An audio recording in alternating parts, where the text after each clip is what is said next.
Napakasarap ang recipe na to sa hipon, kaya nagluto ako ng chicken version nito. Tara, magluto tayo ng salted egg chicken. Gumamit lang ako ng chicken breast, hiniwa ko lang siya ng bite size, and season lang natin ang fish sauce, lemon juice, minced garlic, black pepper, paprika powder, chili powder, egg.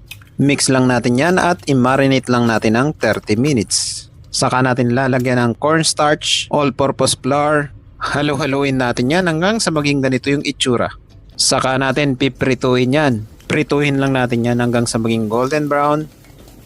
At saka natin isi-second fry. Prituhin lang natin ng mga 1 minuto yan sa mainit na mantika para maging crispy. At gagawa lang tayo ng sauce. Gumamit lang ako ng butter. Tunawin lang natin yan. Saka natin ilalagay ang garlic, curry leaves, red chili. Gisa-gisahin lang natin yan hanggang sa lumabas yung aroma. At ilalagay na natin ang salted eggs, black pepper, brown sugar, evaporated milk or coconut milk pwede. Mix-mix lang natin yan hanggang sa lumapot na kagaya nito at ilalagay na natin ang pinrito nating manok. Mix lang natin yan hanggang sa kumapit yung sauce at tignan mo naman kung gaano kasarap yan. I-ready mo na ang sinaing mo dito. Kahit bahaw papalag dito. Kaya ano pang hinihintay mo? Lutuin mo na tong napakadaling recipe na to.